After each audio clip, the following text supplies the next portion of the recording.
Hey, this is Tommy T. You're watching Trials Progression, and today we're going to be talking about cleaning the throttle body for a Vertigo. This is a 2024 Vertigo Nitro. This is a 250. I was recently riding at a national that was incredibly dusty. So in addition to changing out the air filter every day, getting done, the throttle body is dirty. This thing does not want to start. I'll show you that as well. But right down here, we're going to be taking this apart in order to get to this, and I'll show you some tips along the way. So slow kick, you can hear that the battery is priming that fuel pump, but this thing just is a pain to start. So just not happy at all to start, and this is most likely the throttle body. So tether is on.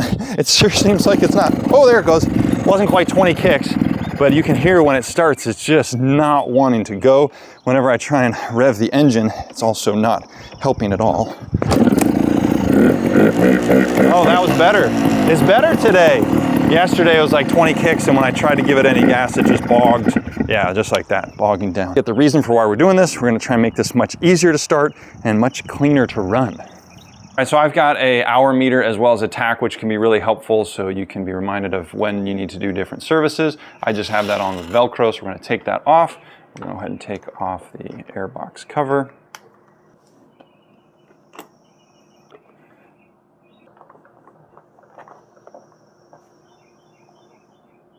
I've also taken off the gas cap overflow catch. So this is not really needed. If you're going to spill gas, you're going to spill gas. So we'll get rid of that. It just makes it easier to access all these other things. So right here, there's a connection. So we're going to go ahead and just unconnect that. All right, so with this crankcase hose, you may see I cut a slit right in this white clamp that holds it in there. That slit is just going to allow a little more flexibility for this to move around. I didn't take out that bolt. I just cut the slit so that I could get more access, a little bit more wiggle room with this hose. All right. Okay, we have to remove this black throttle body manifold with pressure and temperature sensors. So you guys can see there's actually a clip on both sides. So we're going to go ahead and remove those clips now.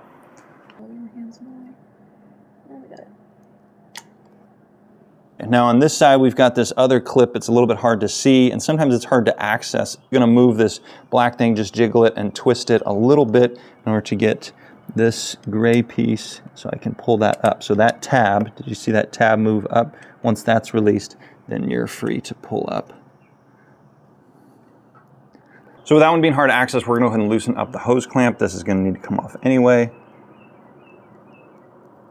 This little hump here has actually got to go down and underneath the frame in order to come out. So by pushing it down, it's going to give us a little more room. And now we can access this a lot easier. Bring this out, just down and forward like so. So now you have access to the throttle body. This is what we're aiming to clean. So especially as you twist the throttle and that butterfly is opening and closing, you can see if you've got some dirt in there. All right, so this manifold we're also going to clean. Just be really careful of the sensor that is in there. All right, so this is ready to twist and come out. Taking this out, just make sure you're pulling out the black side first. And why I like to take that clip. So we'll go ahead and take out that hose right there, and then that'll make it a lot easier to pull this out. You can leave the seat on and all of that, and you actually don't need to run that throttle cable out. You can just do it from right here, especially if you can reach it with your air hose. You're all good, just right here. Just get it up out of there so you can see inside, especially that hole. All right, so in addition to cleaning out this inner edge, which I've actually already done, we're gonna go ahead and clean both sides the best that we can in there. And then there is one piece that I forgot to clean before. Let's see if you can see in here this hole. So that little hole that you see right there is the air bypass, and that actually has a matching one on the other side. And that air bypass is what we want to try and clean out with some contact cleaner. So we're going to be using contact cleaner and then some pressurized air in order to make sure we got all the little dust and debris out of there. And the other side. You see, do one more time from each side. Got it? Mm-hmm.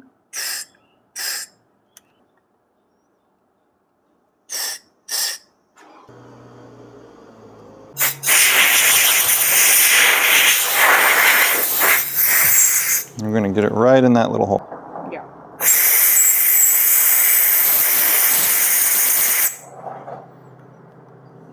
You got it? Yep. So just got to get the orientation back the way it was. That clip was in the front and pins going down this way and the throttle cable going up that way. This can be a little bit hard to navigate back in there, so put it back in. I'm going to put that red side in first, plus the throttle cable kind of right over that plug, so to speak. The red side goes in first, and then it can go right down in there. Maybe a little wiggling to get it over that hose, but it should be pretty much home free. And it might also help to take off the gas cap. So we just need to get that housing back in there all the way down as far as it'll go. There's that clamp that we need to reroute that hose through. So just got to get that hose into position, which can be a little tricky, and that's also why I cut that slit in there. It might be easier to actually put the hose in first and then get the rest of it into position. There we go.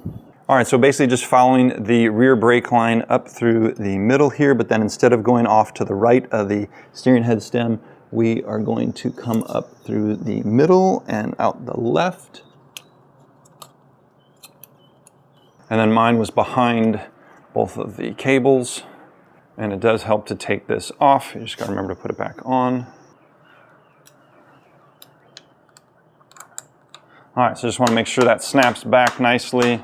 So just want to make sure this is in position, getting this lined up such that the hoses, wires, and stuff aren't really interfering with each other, and that the throttle is able to spring freely, so there's nothing blocking it down there. All right, so before we put in the throttle body manifold, we're going to go ahead and get this first clip into position. So just going to get that on there. Hear the click. So you know that's in. I have not yet tightened up this hose clamp because I want to be able to wiggle around that throttle body as needed. This can only really go in one way. I want to make sure that this is up and that this nub is going to get on the other side of that frame, which can definitely be a little bit challenging. So we're going to go ahead and put it through. So you just got to get this on the other side of here. So just making sure we get the manifold body all the way down so it's snug up against there. You got to get this little nub on the other side of the frame, which requires a little bit of pushing. There we go. So now that is wedged into position. It's not going to come out. All right, so now I just have to get this clip back in place.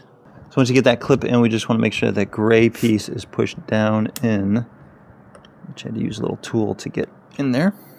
And just want to make sure that this is in place, that nothing's binding. You can still twist the throttle cable easily, and then we will put back on the airbox. This little tab down here has got to come underneath, and then move the wires over, and voila, perfect. Got to make sure to tighten back up this hose clamp, and then put the cover back on, and we'll be ready to fire it up. I'm just putting this back together. They better know how to do this part. All right, so this is a moment of truth about to kickstart this, and previously, last few times, it was about 20 kicks before it got started. Then it would hot start just fine, just 1 or 2 kicks like normal, and the bike is still slightly warm because this job didn't take forever, but 1 or 2 kicks just to get that prime.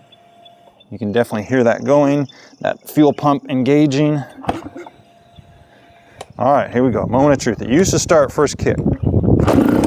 Oh, yes. All right, so I think we nailed it. The idle air passageway, when it's idling, that air couldn't get back and forth because all the dust that was in there. Now that I got that cleaned out, this thing's idling just fine. So pretty excited to give it a whirl. Thanks a lot for watching.